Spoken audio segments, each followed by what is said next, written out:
أعوذ بالله من الشيطان الرجيم. بسم الله الرحمن الرحيم. الذين يبلغون رسالات الله ويخشونه ولا يخشون أحدا إلا الله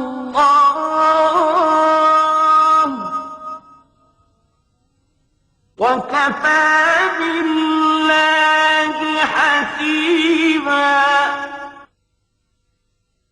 سفر طویل ہے راہ نجات چھوٹی ہے علی کا ذکر بہت ہے حیات چھوٹی ہے. دنیا اسلام میں عراق کو خصوصی اہمیت حاصل ہے. یہ وہ سرزمین ہے جہاں پہلا قدم جس ہستی نے رکھا وہ آدم علیہ السلام تھے. مشرق، مغرب، شمال، جنوب ہر سمت مقدس مقامات ہیں جہاں پیغمبر، نبی، امام اور اولیاء مدفون ہیں. بغداد میں امام موسیٰ کاظم، امام تقی جواد کا روضہ ہے. شیخ عبد القادر جیلانی کا مزار بھی یہیں ہے. سامرہ میں امام نقی اور امام حسن عسکری کا روضہ ہے. موصل میں پیغمبر خدا حضرت یونس کی مسجد اور مرقد ہے اور پیغمبر جرجیس کی مرقد بھی یہیں ہے. کوفے کی مسجد بھی بہت قدیم ہے. کربلا میں امام حسین اور حضرت عباس کے روضے ہیں. بصرہ میں حسن بصری کا مزار ہے. آپ صوفی بزرگ ہیں اور حضرت علی کے صحابی تھے. بصرہ میں مسجد علی ہے. جب امام علی نے مدینے سے کوفے کا سفر اختیار کیا تھا تو آپ نے اسی مسجد میں 4 دن قیام کیا. آپ کے قیام کی یادگار کی وجہ سے اسے مسجد علی کہتے ہیں. بصرے سے آپ کوفے کی جانب روانہ ہوئے اور آپ کی آخری آرام گاہ کوفے سے نزدیک نجف میں ہے. بغداد سے نجف کا فاصلہ 190 کلومیٹر ہے. نجف جاتے ہوئے محمودیہ، حلہ، کفل اور کوفہ کے شہر آتے ہیں. حلہ کے اطراف میں عالم اسلام کی مقتدر ہستیوں کے مقامات اور مزارات ہیں. یہ مقام خضر ہے. روایات کے مطابق حضرت خضر نے یہاں قیام کیا تھا.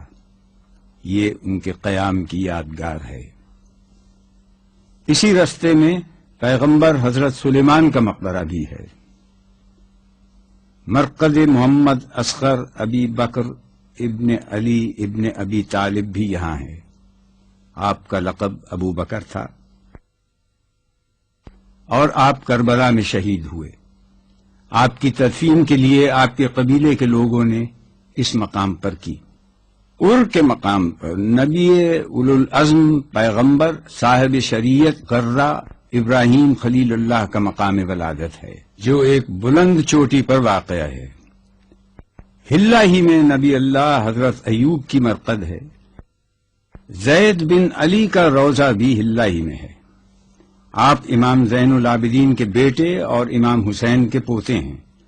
آپ کی ولادت مدینہ منورہ میں 66 ہجری میں ہوئی. آپ کے 4 بیٹے تھے، یحییٰ، عیسیٰ، حسن اور محمد. حضرت یحییٰ نے دعاؤں کی کتاب صحیفہ سجادیہ کو اپنے والد حضرت زید سے اور حضرت زید نے اپنے والد امام زین العابدین سے نقل کیا جو دعاؤں کا ایک بیش بہا قیمتی سرمایہ ہے. آپ عالم، فقیہ، فصیح، بلیغ شخصیت تھے.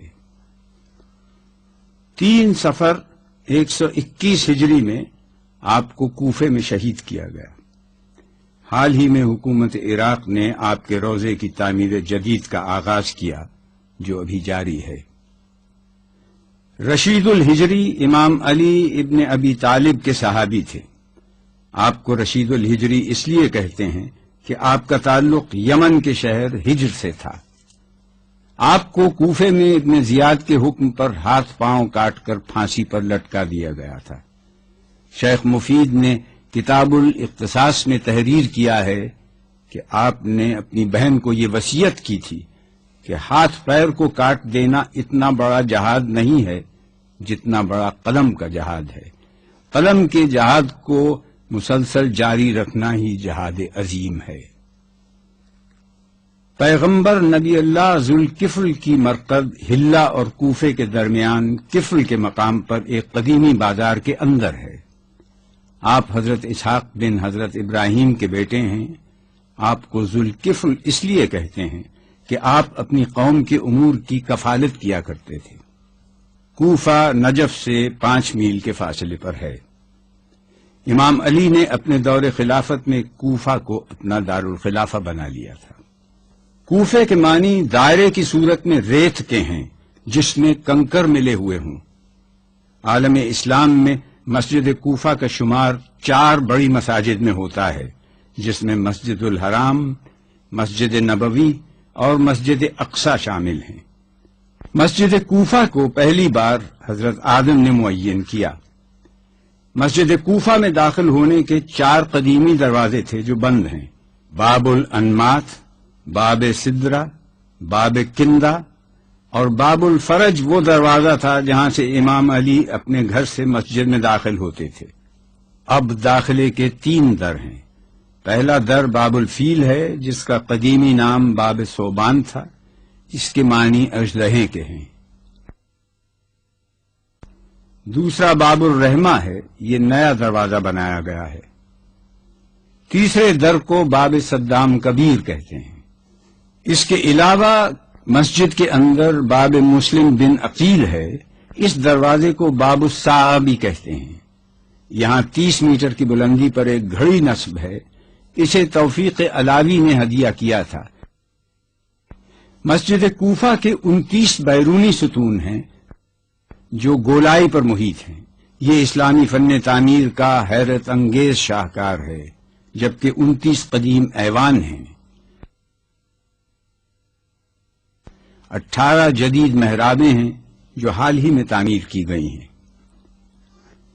زمانہ قدیم میں ہر قبیلے کے لیے اپنا الگ ایوان اس کے نام سے ہوتا تھا، لیکن وقت گزرنے کے ساتھ یہ ایوان بند ہو گئے۔ مسجد کوفہ میں انبیاء کے مقامات موجود ہیں، جن میں مقام آدم، مقام خضر، مقام ابراہیم، مقام نوح اور مقام کشتی نوح بھی شامل ہیں۔ اسی مسجد میں مقام تنور بھی ہے، جہاں سے حضرت نوح کی قوم کے لیے طوفان آیا تھا۔ مقام نبی محمد، مقام جبرائیل، مقام التشت اور مقام دقت القزار بھی ہیں۔ یہ وہ مقام ہے جہاں امام علی فیصلے کیا کرتے تھے۔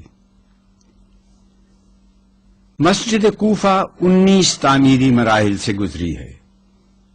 ابو الحیاج نے مسجد کوفہ کا نقشہ بنایا۔ جب بن شعبہ کو کوفے کا گورنر بنایا گیا تو اس نے تعمیر میں اضافہ کیا۔ زیاد بن ربیعہ نے مسجد کے صحن میں توسیع کی۔ عبداللہ بن زیاد نے مسجد کے ستونوں کو مضبوط کیا۔ عمرو بن حریث مخزومی نے مسجد کی تعمیر میں مزید اضافہ کیا۔ حجاج بن یوسف ثقفی نے مسجد کو منہدم کیا اور نو تعمیر کی۔ خالد بن عبداللہ قصری نے مسجد میں توسیع کی۔ یوسف بن عمر ثقفی نے صحن کی دیوار کی تعمیر کی۔ مسجد کوفہ کے مقدس مقامات عوام الناس کے علم میں نہیں تھے، سوائے چند اہل علم کے علاوہ انہیں کوئی نہیں جانتا تھا۔ ان مقامات کا تعین شیخ جعفر کاشف الغطا کبیر اور آیت اللہ سید مہدی بحر العلوم نے کیا اور ان مقامات پر علامات اور محرابیں تعمیر کی۔ 1260 ہجری میں پہلی دفعہ مسجد کوفہ کا مینار بنایا گیا جو باب الفیل کے قریب ہے، جہاں سے آج اذان دی جاتی ہے۔ 1307 ہجری میں مرزا الحاج ابو القاسم نے ایوان بنائے۔ 1363 ہجری میں عبد الحسین بن الحاج نے امام علی کے محراب و منبر کی اثر نو تعمیر کی۔ 1366 ہجری میں ملا فخر الدین موتا نے سید حبیب کی کوششوں سے محراب علی کی تعمیر کی۔ آپ کا تعلق ہندوستان کی بوہری جماعت سے تھا۔ 1374 ہجری میں مسجد کوفہ کی تعمیر میں پھر اضافہ ہوا اور خصوصاً باب ثوبان کی تجدید ہوئی جو سب سے بڑا ہے۔ اس پر کاشی کاری اور کوہر بائی سے نقش کاری کی گئی جو حکومت عراق نے کی۔ 1376 ہجری میں پرانا مینار گرا کر موجودہ مینار حکومت عراق نے تعمیر کیا۔ 1365 ہجری میں سیرامکس کی ٹائلز مسجد کوفہ کی دیواروں پر لگائی گئیں۔ 1388 ہجری ماہ رمضان میں اس وقت عراق کے صدر حسن البکر کوفہ کے مقامات مقدسہ کی زیارات کے لیے آئے۔ اس دوران آپ نے باب الفیل کی تعمیر جدید کا حکم دیا اور باب الرحمہ کے نام سے ایک نیا دروازہ بنایا گیا۔ 1393 ہجری میں ڈاکٹر سیدنا برہان الدین نے چاندی کی جالی پر آیات قرآن کو سونے سے کندہ کیا اور یہ عبارت دائرے کی صورت میں درج کی، فزت برب الکعبہ۔ 3 سال قبل صدر صدام حسین نے مسجد کے ایک حصے کی تعمیر جدید کا حکم دیا جس میں ڈاکٹر سیدنا برہان الدین نے بھی حصہ لیا اور جس کی تعمیر اس سال مکمل ہو گئی۔ مسجد کا افتتاح عراق کے وزیر اوقاف جناب عبد المنعم احمد صالح نے کیا۔ بعد میں نماز شکرانہ ادا کی گئی اور مقام محراب اور ضربت جسے اب خوبصورت ذریح کی شکل دے دی گئی ہے اس کی نقاب کشائی کی گئی۔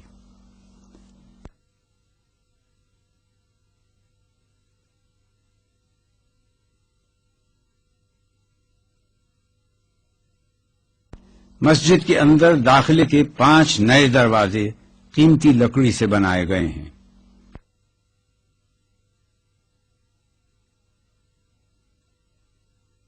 ان پر آیات قرآنی کندہ کی گئی ہیں۔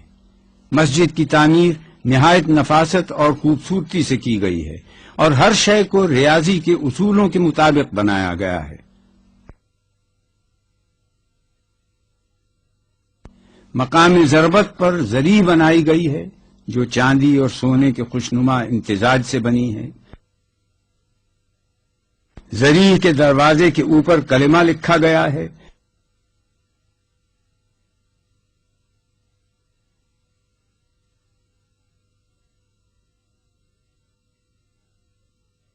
مقام ضربت پر اب فرش پر بھی فزت برب الکعبہ لکھا گیا ہے۔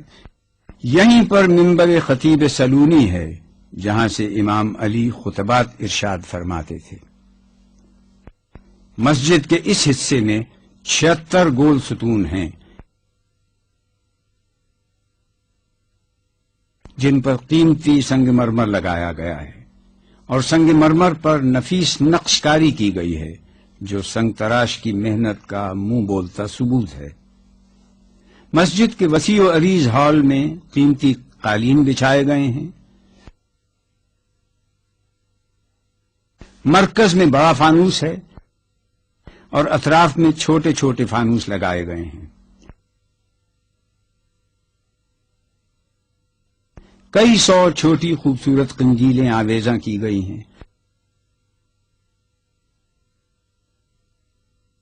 جن پر خط کوفی میں آیات لکھوائی گئی ہیں۔ مسجد کی دیواروں کے اطراف میں بھی قرآنی آیات نقش کی گئی ہیں۔ مسجد کی پوری چھت قیمتی لکڑی سے بنائی گئی ہے۔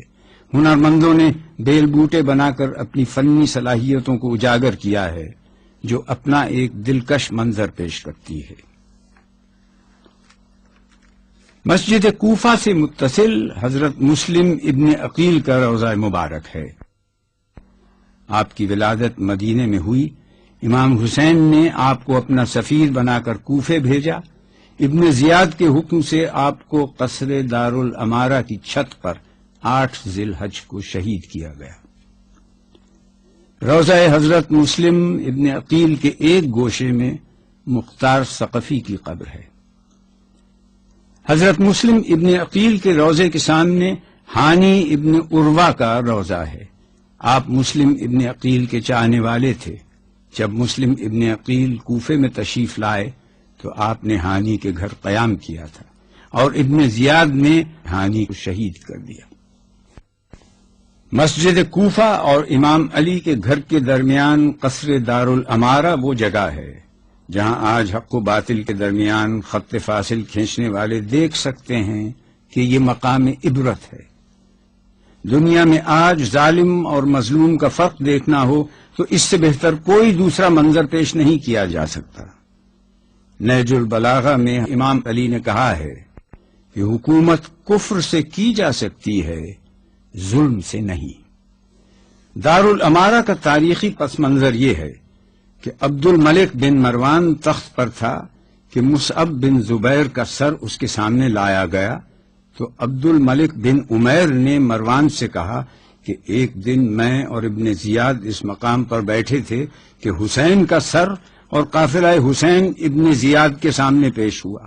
پھر ایک دن وہ آیا کہ میں اور مختار ابن عبیدہ ثقفی بیٹھے تھے کہ ابن زیاد کا سر ہمارے سامنے آیا۔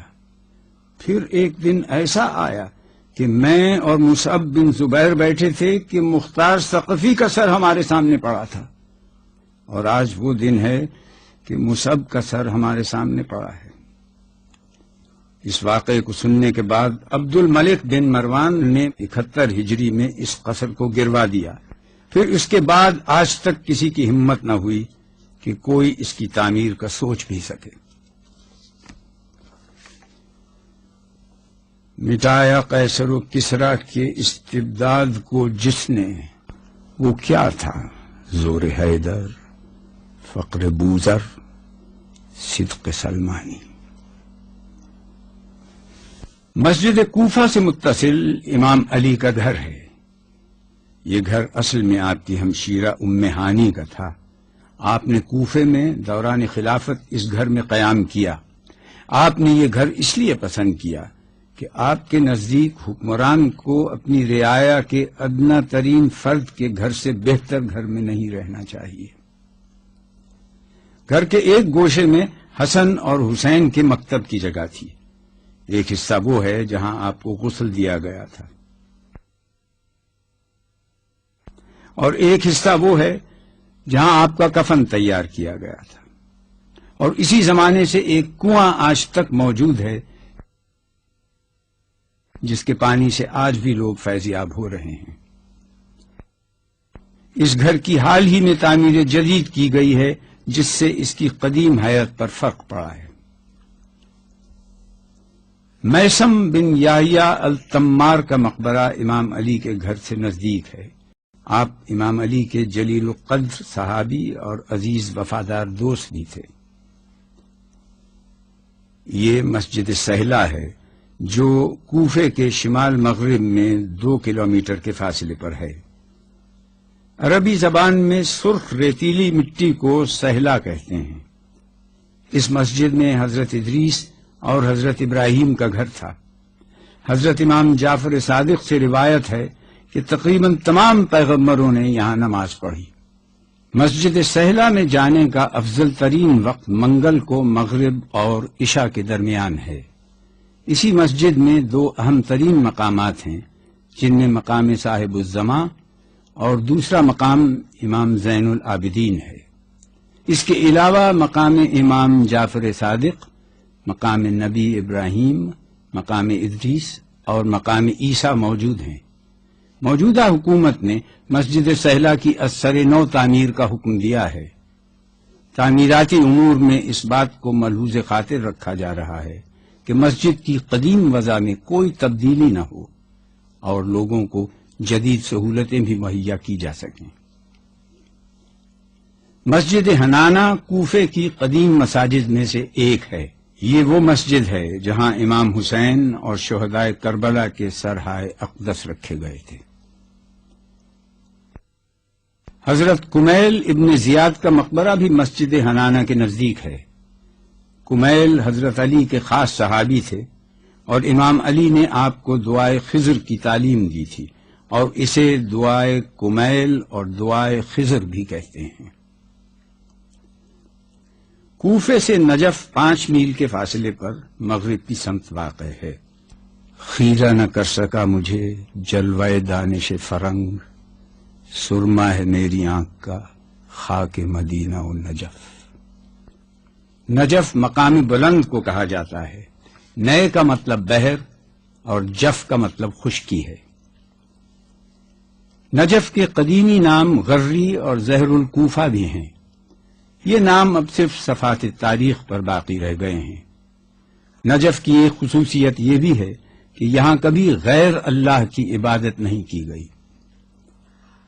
نجف 4 حصوں میں منقسم ہے اور اس کی بنیادی خصوصیات بھی 4 ہیں۔ 1، مرکز میں امام علی کا روضہ۔ 2، نجف کی دانشگاہیں مدارس۔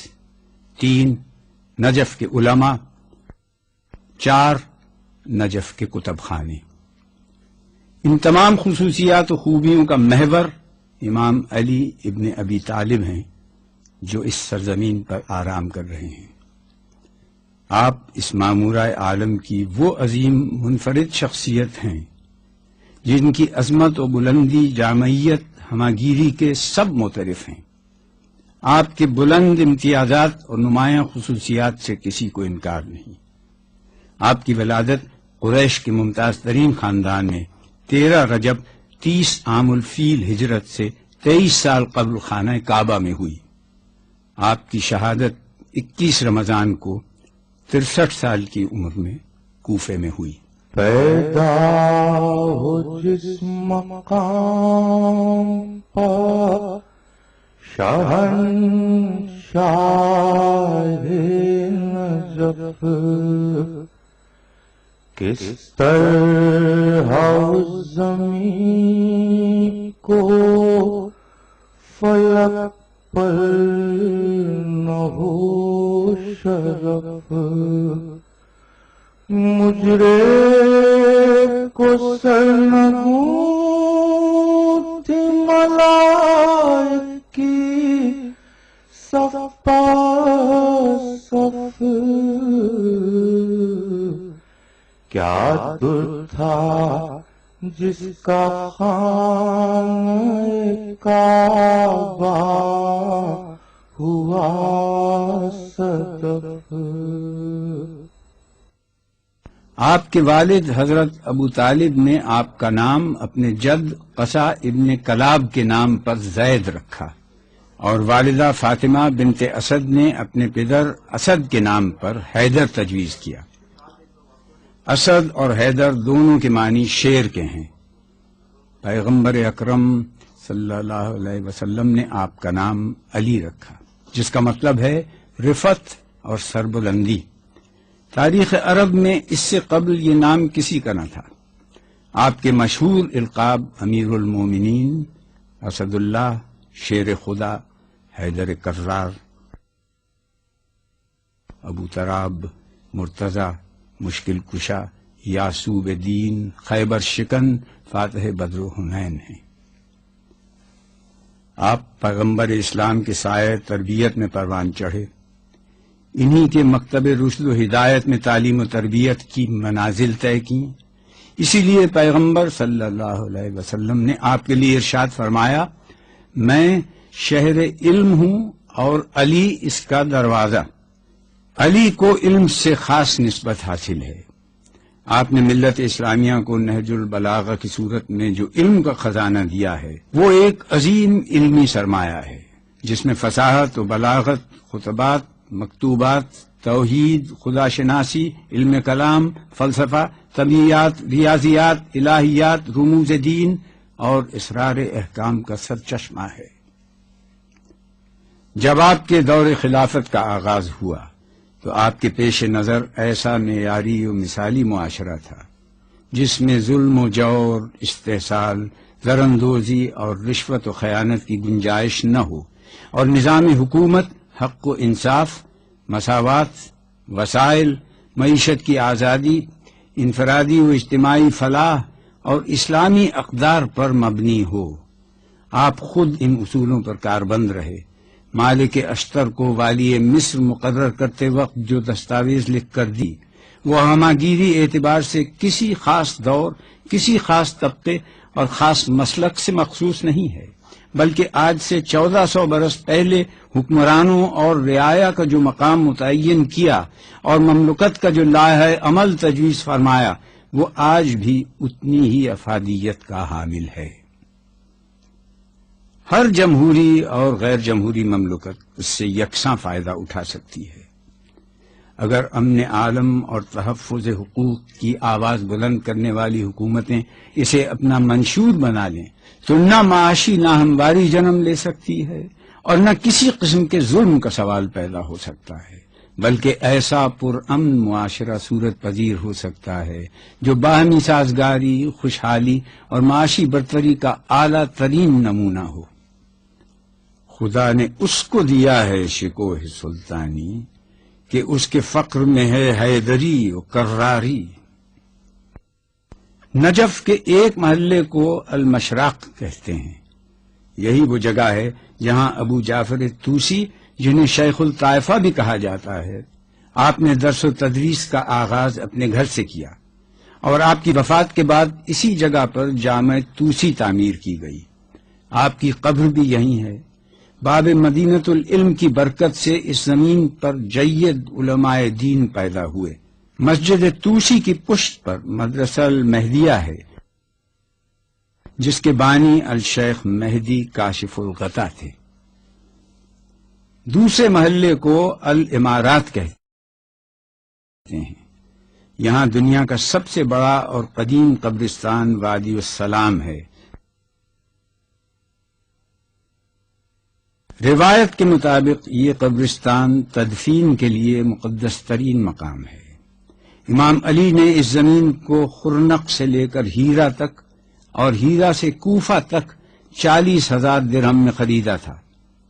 وادی السلام میں تمام قبور تقریباً ایک جیسی ہیں، لیکن وہ قبور جن پر سبز گنبد ہے وہ پیغمبر، نبی اور اولیاء اللہ کی نشاندہی کرتی ہیں۔ نبی اللہ ہود اور نبی اللہ صالح کی مرقد بھی یہی ہیں۔ حضرت ہود کا نسب حضرت سام بن نوح سے ملتا ہے۔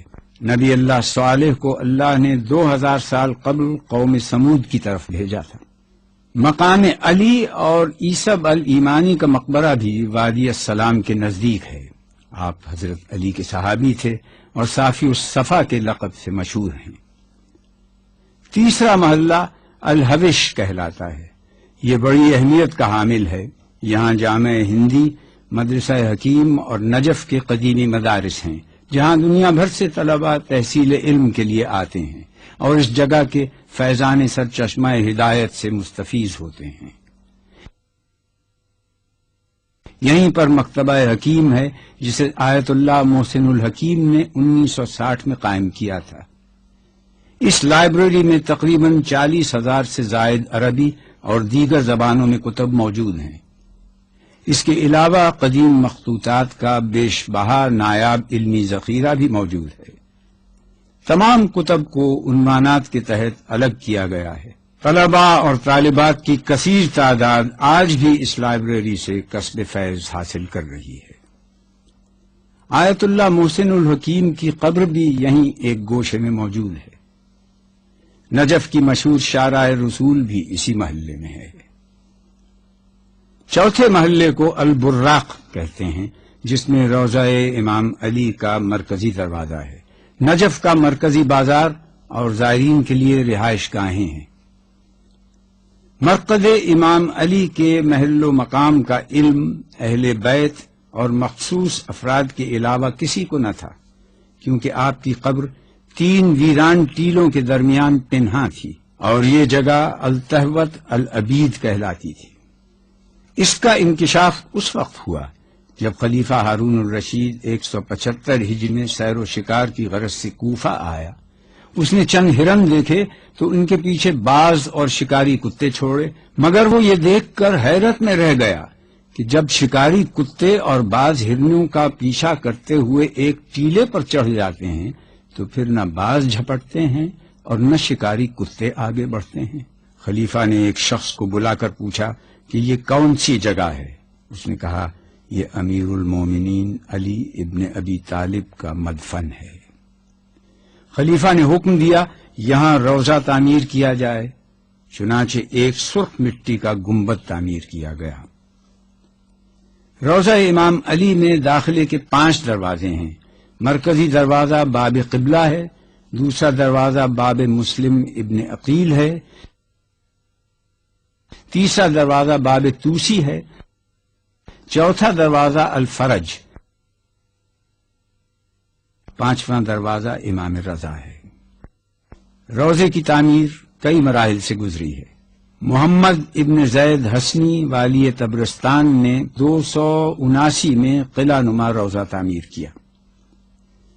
367 ہجری میں خسرو ابن رکن الدولہ نے روضے کی پرشکوہ عمارت تعمیر کی۔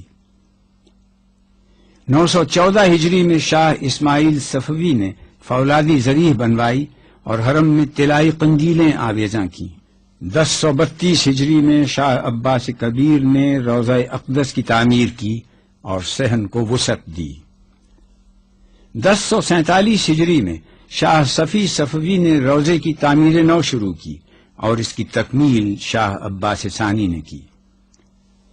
1154 ہجری میں نادر شاہ افشاری نے فتح ہند کے بعد کاشی کی اینٹوں سے صحن کی دیواروں میں کاشی کاری کی، گنبد اور میناروں پر سونا چڑھایا۔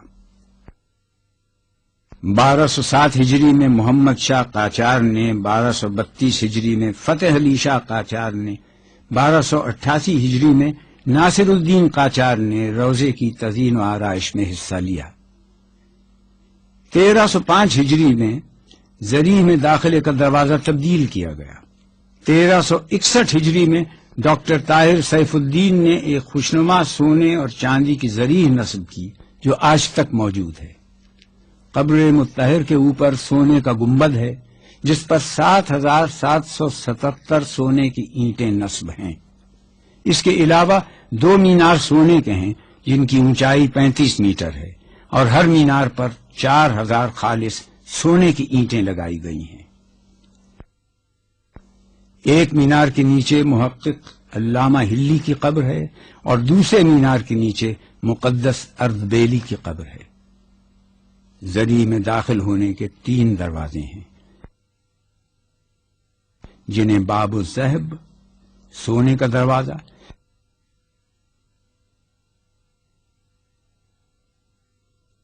باب آدم و نوح اور باب صاحب الزمان کہتے ہیں۔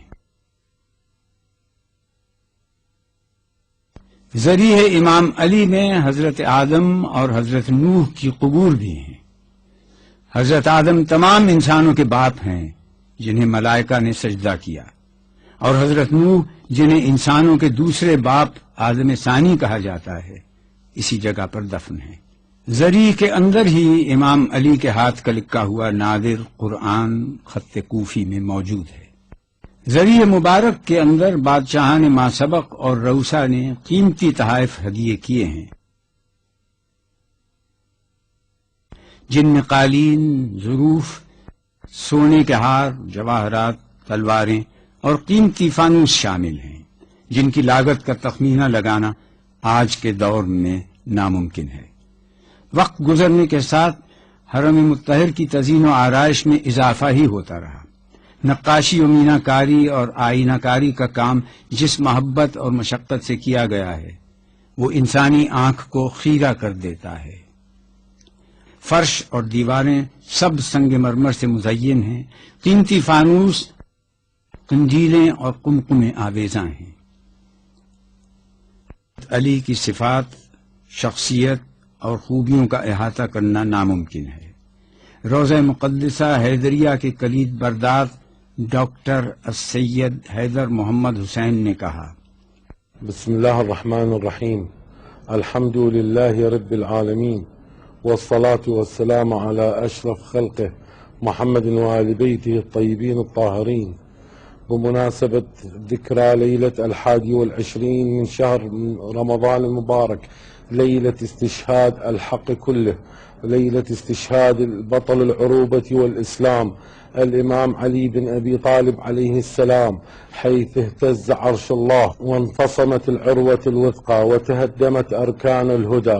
الإمام علي بن أبي طالب حيث قال فيه ابن عباس إن عن رسول الله محمد صلى الله عليه وآله وسلم أن ثلث القرآن نزل في حق علي بن أبي طالب. ونرى حين نتصفح القرآن الكريم آية المباهلة وآية الرجس وباقي الآيات القرآنية التي نزلت في حق علي بن أبي طالب، نتقدم بهذه المناسبة بأعظم وأحر آيات التعازي للعالم الإسلامي جميعا.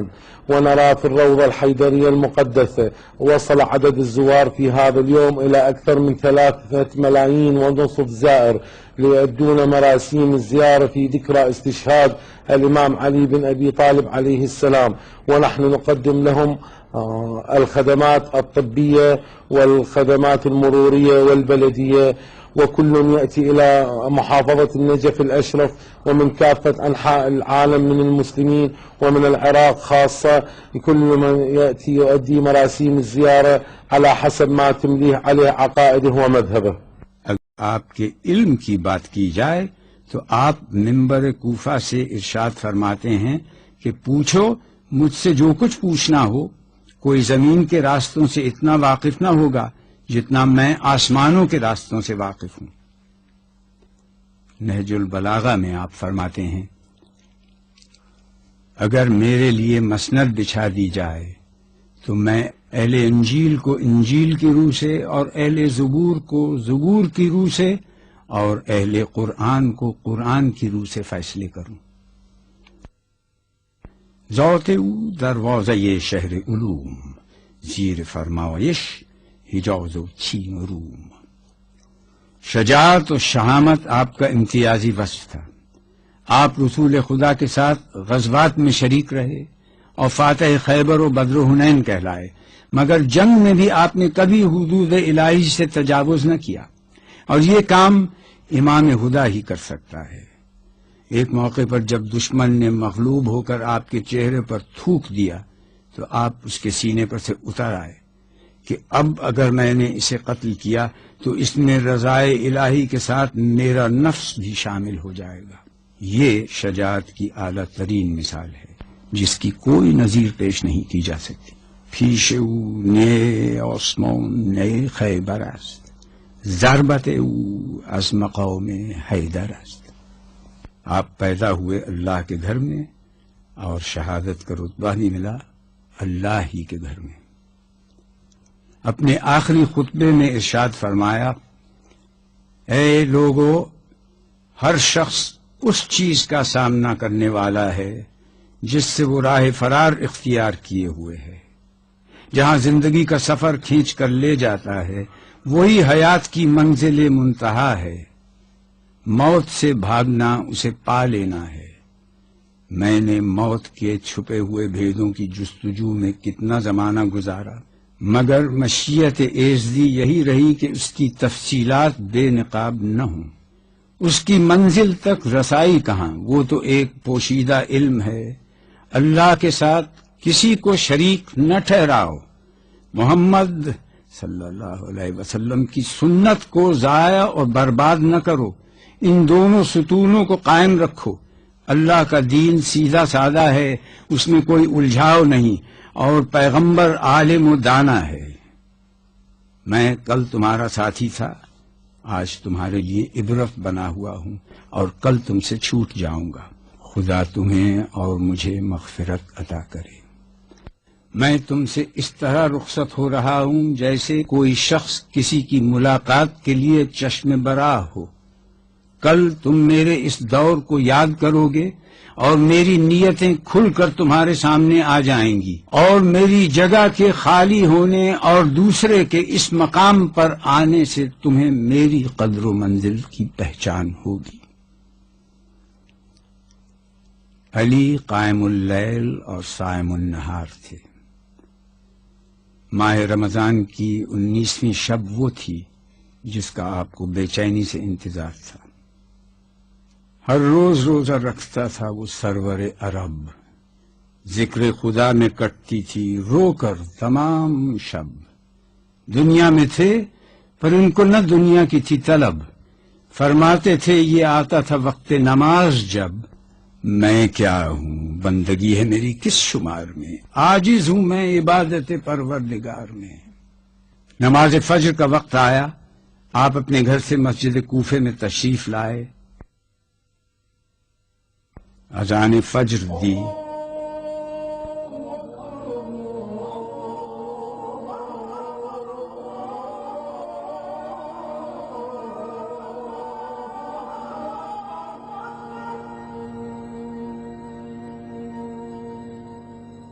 اور نماز فجر کی پہلی رکعت میں سجدے سے جیسے ہی سر اٹھانا چاہتے تھے، ابن ملجم کی زہر میں بجھی ہوئی تلوار سر پر گری، سر مبارک شگافتہ ہو گیا۔ مسجد میں شیر حق کا دوپارہ ہوا جو سر، ایک بار کانپنے لگے مسجد کے بام و در، ابلا لہو کے ہو گئی محراب خون سے تر، ایک زلزلہ سا بس ہوا نازل زمین پر، گردوں پہ جبرائیل پکارے غضب ہوا، مسجد میں قتل آج امیر عرب ہوا۔ اور آپ نے بے ساختہ فرمایا رب کعبہ کی قسم میں کامیاب ہو گیا، اور مٹھی بھر مٹی اٹھا کر آیت کی تلاوت کی اور کہا ہم نے تمہیں زمین سے پیدا کیا اور زمین کی طرف پلٹائیں گے اور اسی سے دوبارہ نکالیں گے۔ شہادت سے قبل حسن اور حسین کو وصیت کی اور کہا اللہ سے ڈرتے رہنا، دنیا کے خواہش مند نہ ہونا، اگرچہ وہ تمہارے پیچھے لگے، اور دنیا کی کسی ایسی چیز پر نہ کڑھنا جو تم سے روک لی جائے، ظالم کے دشمن اور مظلوم کے مددگار بنے رہنا۔ میں تم سب کو وصیت کرتا ہوں کہ اللہ سے ڈرتے رہنا، اپنے معاملات درست اور آپس کے تعلقات کو سلجھائے رکھنا، کیونکہ میں نے تمہارے نانا رسول صلی اللہ علیہ وسلم سے سنا ہے کہ آپس کی کشیدگیوں کو مٹانا عام نماز روزے سے افضل ہے۔ دیکھو یتیموں کا خیال رکھنا، تمہاری موجودگی میں وہ تباہ و برباد نہ ہو جائیں، کہیں ایسا نہ ہو کہ قرآن پر عمل کرنے میں دوسرے تم سے سبقت لے جائیں۔ نماز دین کا ستون ہے، اپنے پروردگار کے گھر کو خالی نہ چھوڑنا، کیونکہ اگر اسے خالی چھوڑ دیا تو پھر عذاب سے مہلت نہ پاؤ گے۔ جان و مال اور زبان سے راہ خدا میں جہاد کرنا تم پہ لازم ہے کہ آپس میں میل ملاپ رکھنا اور ایک دوسرے کی اعانت کرنا، خبردار ایک دوسرے کی طرف سے پیٹھ پھیرنے اور تعلقات توڑنے سے پرہیز کرنا، نیکی کا حکم دینے اور برائی سے منع کرنے سے کبھی ہاتھ نہ اٹھانا، ورنہ بد کردار تم پر مسلط ہو جائیں گے، پھر دعا مانگو گے تو قبول نہ ہوگی۔ اے عبد المطلب کے بیٹو، ایسا نہ ہو کہ تم میرے قتل کے بعد مسلمانوں کے خون سے کھیلنا شروع کر دو۔ دیکھو میرے بدلے میں صرف میرا قاتل ہی قتل کیا جائے، اور جب میں اس کی ضرب سے مر جاؤں تو اس کی ضرب کے بدلے میں اس کو ایک ہی ضرب لگانا، اس شخص کے ہاتھ پیر نہ کاٹنا، کیونکہ میں نے رسول خدا سے سنا ہے کہ خبردار کسی کے بھی ہاتھ پیر نہ کاٹو، اگرچہ وہ کاٹنے والا کتا ہی کیوں نہ ہو۔ آخری الفاظ جو آپ کی زبان سے ادا ہوئے وہ سورہ احزاب کی آیت تھی جس کی ابتدا میں تلاوت کی گئی تھی۔ اس کا ترجمہ یہ ہے، یہ سب پیغمبر گزشتہ ایسے تھے کہ اللہ کے احکام کو پہنچایا کرتے تھے، اس باب میں اللہ ہی سے ڈرتے تھے اور اللہ کے سوا کسی سے نہ ڈرتے تھے، اور اللہ حساب لینے کے لیے کافی ہے۔ اہل دل لہل نظر حقا ولی کہتے ہیں، لوح ایمان کا ایک خط جلی کہتے ہیں، اس صداقت کی محمد سے گواہی لے لو، فکر کی آخری منزل کو علی کہتے ہیں۔